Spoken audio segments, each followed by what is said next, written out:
Hello class 7. Good evening students. Students, in my previous class I teach you about the photosynthesis and also the food made by the plants. Previous class में मैंने आपको पढ़ाया था photosynthesis और photosynthesis से जो food बनता है प्लांट्स में उनके बारे में लाइक कार्बोहाइड्रेट और अदर न्यूट्रिएंट्स कैसे बनते हैं उसके बारे में मैंने बताया था कि प्लांट्स जो है न्यूट्रिएंट्स नाइट्रोजन सॉइल से लेती है और विटामिन्स और मिनरल्स प्रोटीन नाइट्रोजन से बनता है और कार्बोहाइड्रेट तो एयर वाटर सनलाइट से जो फोटोसिंथेसिस प्रोसेस से बनता है। ओके, सो मैंने शुरू में ही आपको इस चैप्टर में बताया था there are two mode of nutrition, autotrophic और हेटरोट्रॉफिक। तो प्लांट्स जो अपना फूड बना रहा है by the process of photosynthesis, that type of nutrition is called autotrophic. Now we are going to discuss the heterotrophic mode of nutrition. Okay class, so in this chapter it is given that the other modes of nutrition in plants, there are some plants which do not have chlorophyll. कुछ plants ऐसे हैं जिनमें chlorophyll नहीं होता है, they cannot synthesize food. तो जब chlorophyll नहीं है तो वो अपना खाना खुद नहीं बना सकते. So how they are survive, वो कैसे रहते हैं बिना न्यूट्रिशन के. Like human and animals, some plants also depends on food produce by the another plants. तो कुछ प्लांट्स जिनमें फोटोसिंथेसिस नहीं होता है, जिनमें क्लोरोफिल नहीं होता है, वो दूसरे प्लांट पे डिपेंड होते हैं अपने खाने के लिए. तो ऐसे प्लांट्स को उसमें जो न्यूट्रिशन होता है उसको हम लोग क्या कहते हैं, autotrophic mode of nutrition. Look at figure 1.5. Let me to see you the figure 1.5. This is the figure of 1.5. इसमें देखो एक येलो कलर का कुछ प्लांट्स आपको दिख रहा है जो कि बड़े वाले पेड़ पे, बड़े वाले ट्री को चारों तरफ से घेर के रखा है. Is it clear? You are seeing this is called cuscuta. इसको अमरबेल बोलते हैं. ठीक है, इसने क्या किया है, पूरे प्लांट को, पूरे बड़े वाले ट्री को चारों तरफ से घेर लिया है. अब ये क्या करता है, it absorb the food made by the plant.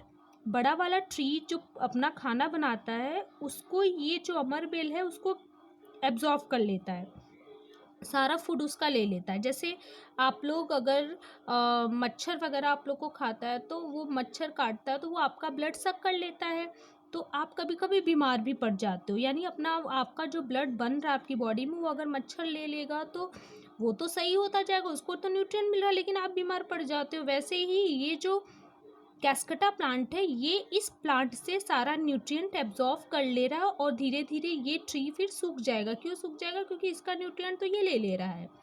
तो ऐसे कैस्कटा जो अमरबेल है, इस टाइप का जो न्यूट्रिशन होता है इसको हम लोग क्या कहते हैं, हेट्रोट्रॉफिक न्यूट्रिशन का ये एक पार्ट है पैरासाइट. ठीक है, तो ये हेट्रोट्रॉफिक, लेकिन हेट्रोट्रॉफिक में भी कई क्लासिफिकेशन होता है, उसमें से ये एक पैरासाइट है. तो पैरासाइट क्या होता है, देखो हेट्रोट्रॉफिक में क्या होता है, जो किसी दूसरे प्लांट पे डिपेंड होता है, पर उसमें भी क्लासिफिकेशन है. उसमें भी जब कोई लिविंग प्लांट किसी लिविंग प्लांट पे डिपेंडेंट है, ठीक है, अब ये लिविंग प्लांट है, अमरबेल लिविंग है और ये ट्री भी लिविंग है ना. प्लांट तो लिविंग ही होते हैं, लेकिन कुछ प्लांट ऐसे होते हैं जो नॉन लिविंग पे डिपेंडेंट है, उसके बारे में हम आगे डिस्कस करेंगे. उनको सेप्रोट्रॉफिक बोलते हैं, जो किसी लिविंग डेड ऑर्गेनिज्म पे डिपेंडेंट होते हैं. अब क्योंकि दोनों लिविंग है तो ऐसे प्लांट अगर किसी दूसरे प्लांट पे डिपेंडेंट होते हैं, लिविंग प्लांट किसी दूसरे प्लांट पे अपने फूड के लिए, तो उसे हम पैरासाइट्स बोलते हैं. तो अमरबेल किसका एग्जाम्पल है, पैरासाइट्स.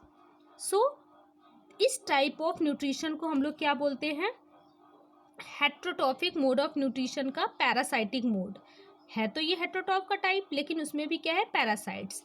अब तो यहाँ पे देखो दिया हुआ है, यू सी द येलो वायरी branch structure twinning around the stem. आप एक येलो कलर का मैंने अभी दिखाया, वो चारों तरफ से ट्री को क्या किया, घेर के रखा है, उसे हम लोग क्या कहते हैं, कैस्कटा यानी अमरबेल. It does not have chlorophyll, इसका अपना खुद का क्लोरोफिल नहीं होता है. तो ये क्या करता है, रेडीमेड फूड लेता है, किससे, उस ट्री से जिसके चारों तरफ वो घेर करके रखा है. तो जिस ट्री पे वो घेर करके रखा है उस ट्री को हम लोग क्या कहेंगे, होस्ट. क्या कहेंगे, होस्ट.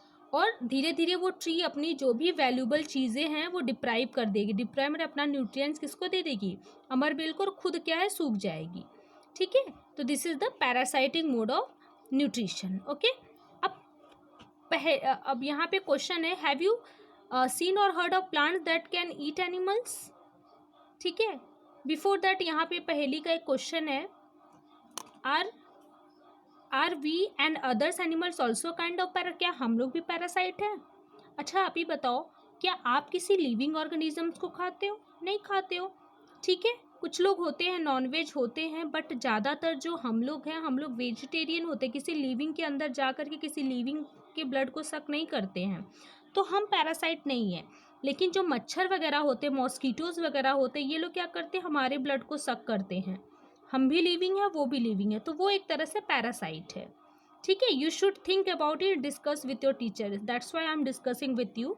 अब पहले के अंदर एक क्वेश्चन है, वो जानना चाहती है कि क्या मॉस्किटो, बेडबग्स, लाइस, यानी लाइस मीन्स जो जुएँ होते हैं बाल में, लीचेस जो जोक होता है, क्या ये सब ब्लड सक करते हैं? तो क्या ये सब पैरासाइट्स है? ऑब्वियसली ये सब पैरासाइट है। क्यों? क्योंकि ये तो हम लोग का ब्लड सक करते हैं ना, लिविंग ऑर्गेनिजम्स का। हम भी लिविंग है, ये भी लिविंग है, और ये हमें नुकसान पहुंचाते हैं, तो they are the type of parasites. Okay, so next topic is insectivorous plants. Next topic में हम पढ़ेंगे कि जो कुछ प्लांट्स ऐसे होते हैं जो इंसेक्ट को खाते हैं, इसके बारे में हम डिटेल में पढ़ेंगे। So thank you class, be study, okay, be safe class, okay, thank you.